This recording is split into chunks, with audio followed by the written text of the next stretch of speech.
Morning everyone. Here, this is Onish Kumar Barnwal and I welcome you on my YouTube channel Kumar Onish English Focus.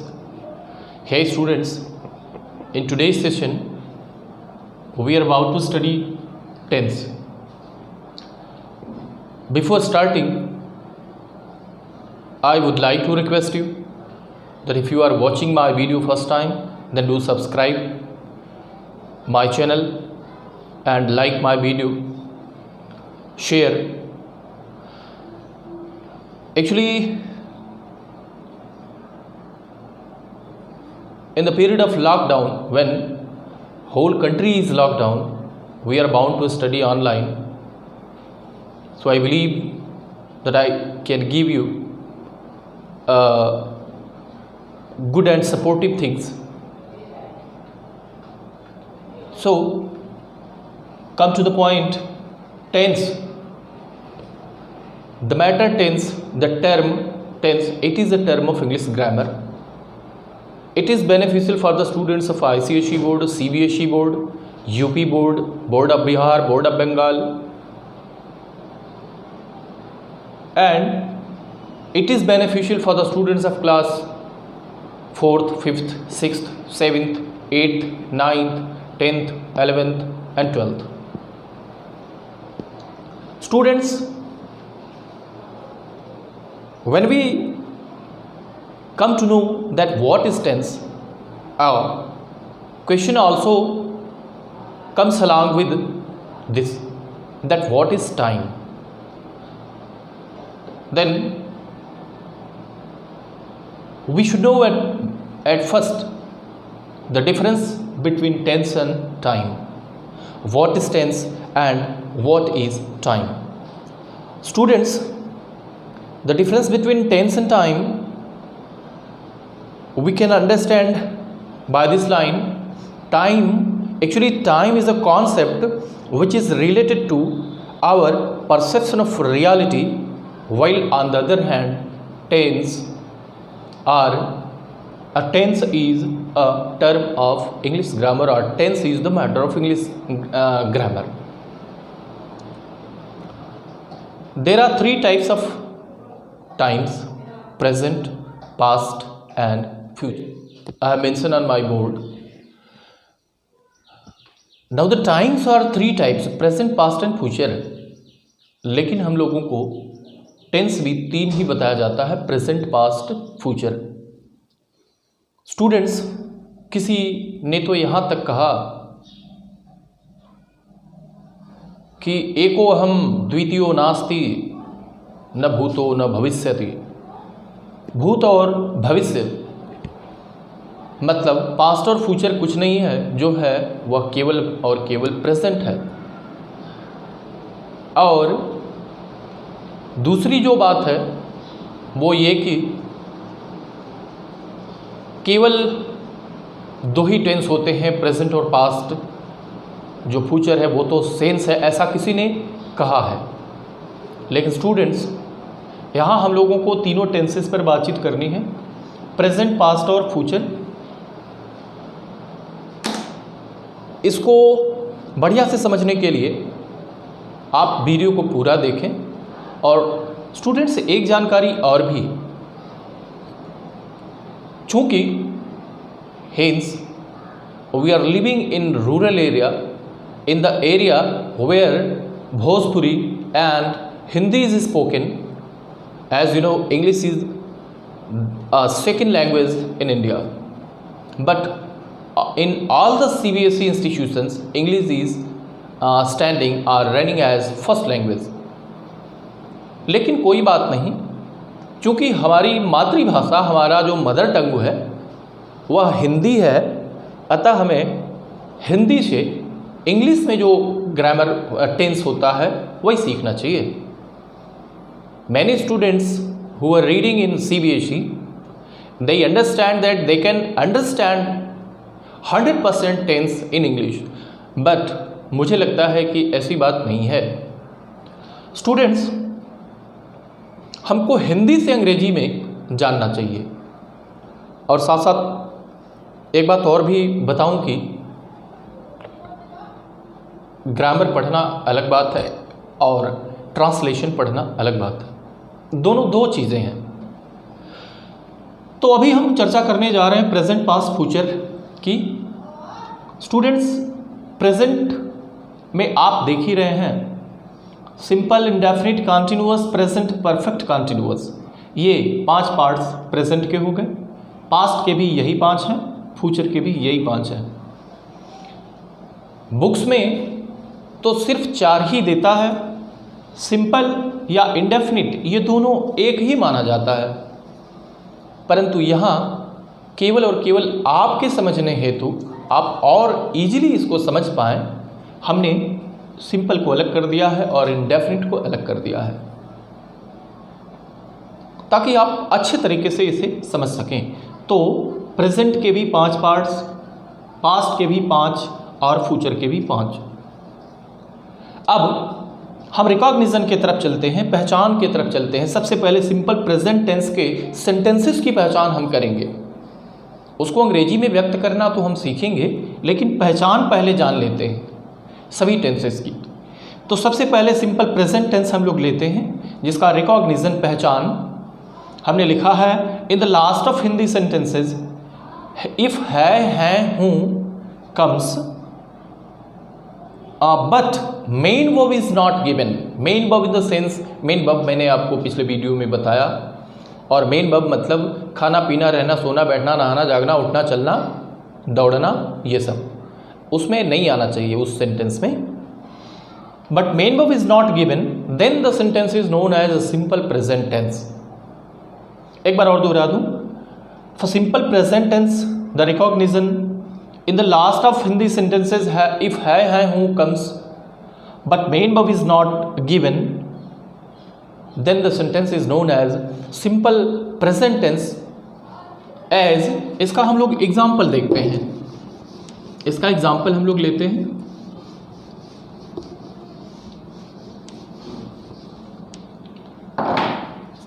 इसका example हम लोग लेते हैं तो इसका एग्जाम्पल, जैसे मैं एक विद्यार्थी हूँ, मैं एक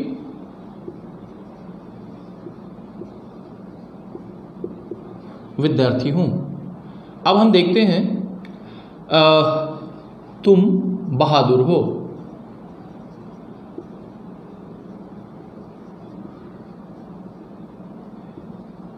ये मेरी किताब है।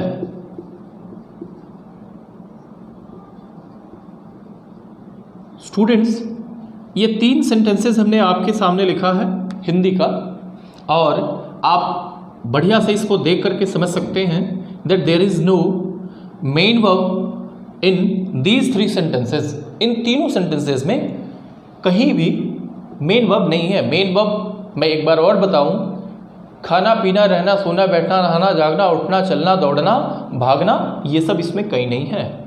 अर्थात ऐसे सेंटेंसेस जो होंगे वह सिंपल प्रेजेंट टेंस के होंगे। अब हम चलते हैं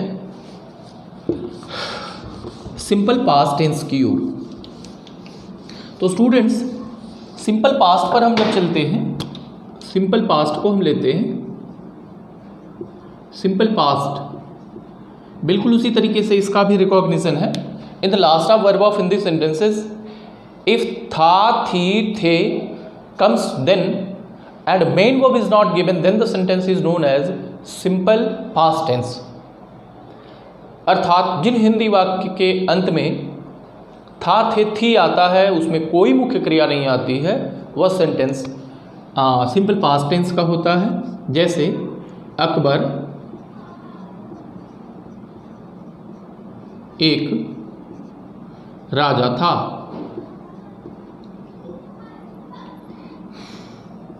श्रेया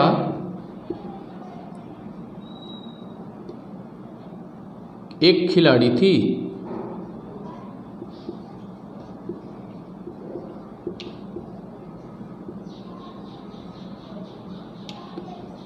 वे कमरे में थे। वे कमरे में थे। तो इस तरीके के सेंटेंसेस जब आपके सामने आते हैं जिसमें मुख्य क्रिया का अभाव होता है, ऐसे सेंटेंसेस सिंपल पास्ट में होते हैं। अब सिंपल फ्यूचर की तरफ हम चलें।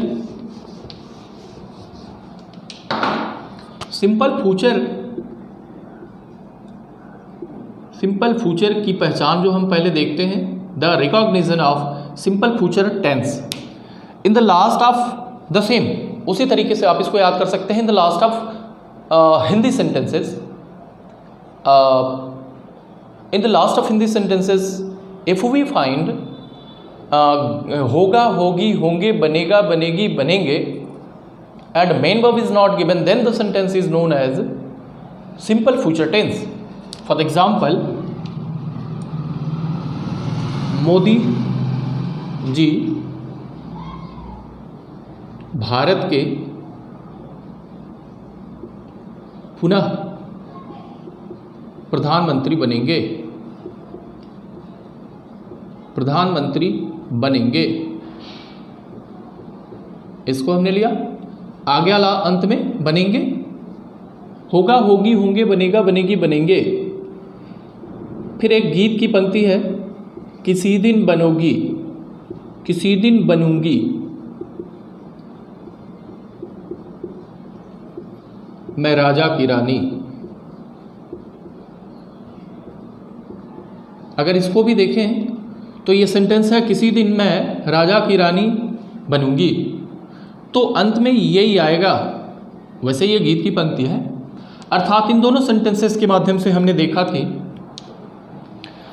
इसमें कोई मुख्य क्रिया नहीं आ रही है, अर्थात ये सेंटेंस, इस प्रकार के जितने सारे सेंटेंसेस होंगे वह सिंपल फ्यूचर टेंस में होंगे। अब इन तीनों को बनाने का तरीका हम लोग देखते हैं, उसको अंग्रेजी में हम कैसे बनाते हैं। तो स्टूडेंट्स, ये रहा simple present,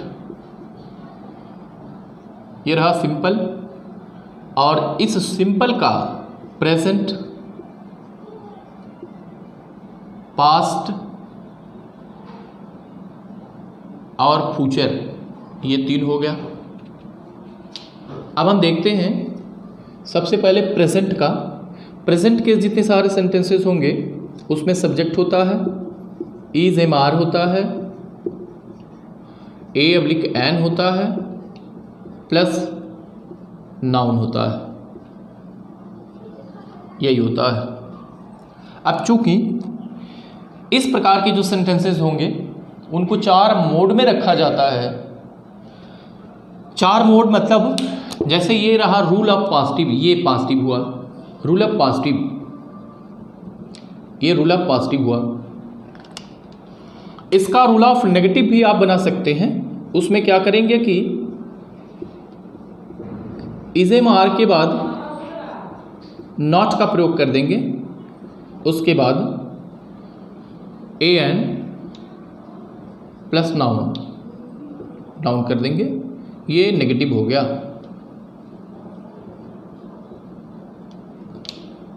and the third one, ध्यान रखें, ये आपको हमेशा करना है जब तक आप टेंस पढ़ेंगे। ये फॉर्मेशन कहा जाता है। इसमें सब्जेक्ट सबसे पहले रखते हैं, इजेम आर रख लेते हैं, जैसा सब्जेक्ट होता है उसके अनुसार, उसके बाद एन रख लेते हैं और उसके बाद नाउन रख लेते हैं। पॉजिटिव में ये कार्य करना होता है। But for the negative, is am are के बाद नॉट का प्रयोग कर देंगे। याद रखिए कि किसी भी सेंटेंस को नकारात्मक बनाने हेतु आप उसमें आई हुई सहायक क्रिया के बाद नॉट का प्रयोग कर सकते हैं, तो इस तरीके से आप देखेंगे कि इसमें क्या करना होगा। इसका सिंपल इंट्रोगेटिव बनाने के लिए इसको हम इधर कर देंगे, तो हो जाएगा is oblique am oblique are plus subject plus not plus a an plus noun, question mark लगा देंगे। ये सिंपल इंट्रोगेटिव हुआ, ये सिंपल इंट्रोगेटिव। अब WH, तो WH इसके पहले लगा देंगे, WH प्लस सिंपल इंट्रोगेटिव, ये हमारा फॉर्मेशन 4 बनता है।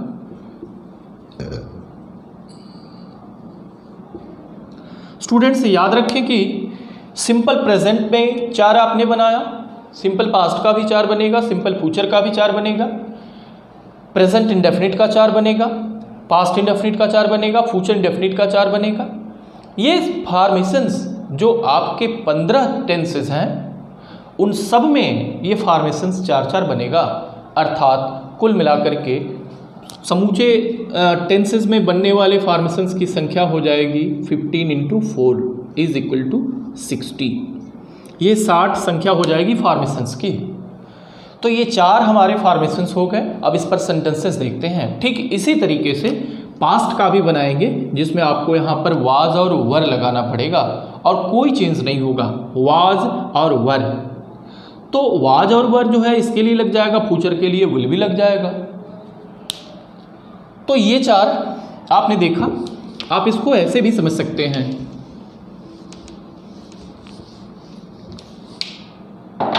सेंटेंस हम लेते हैं। अगर हम कहते हैं वह एक चोर है, तो हो जाएगा ही इज अ थीफ। अब यही होता कि वह एक चोर था, तो यहां पर आपको वॉज करना रहता।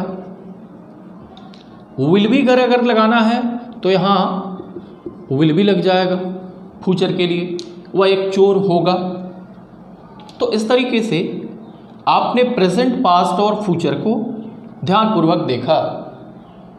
तो अंग्रेजी में ऐसे सेंटेंसेस जिनमें मेन वर्ब का अभाव होता है उन्हें ही हम प्रेजेंट सिंपल या पास्ट सिंपल या फ्यूचर सिंपल में समझ सकते हैं, जिस प्रकार की उसमें सहायक क्रिया आएगी। तो स्टूडेंट्स, मुझे लगता है कि प्रेजेंट, पास्ट और फ्यूचर का सिंपल हम लोगों ने यहाँ पर समाप्त कर लिया है। इसके लिए आप होमवर्क करें। हमने तो आपको बता दिया, अब आप होमवर्क करें। कुछ सेंटेंसेस को आप बैठ करके पहले हिंदी में लिखें और फिर बाद में उन्हें हमारे दिए गए फॉर्मेशन के अनुसार अंग्रेजी में बदलें।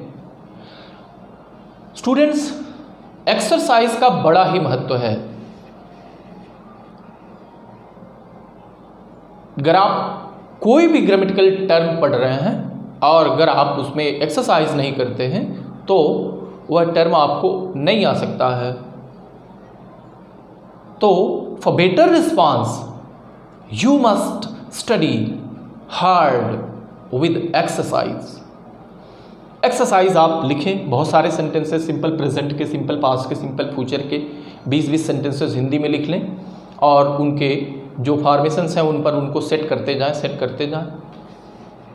इन दिस वे आप देखेंगे कि ये बड़ा ही हेल्पफुल रहा, आपको तुरंत आ जाएगा। तो स्टूडेंट्स, इसमें हम लोगों ने आज के इस वीडियो में हम लोगों ने सिंपल प्रेजेंट, सिंपल पास्ट और सिंपल फ्यूचर को पढ़ा। अगले वीडियो में हम present indefinite, past indefinite, future indefinite के साथ उपस्थित होंगे। तब तक आपको धन्यवाद और हैव अ गुड डे। जय हिंद, जय भारत।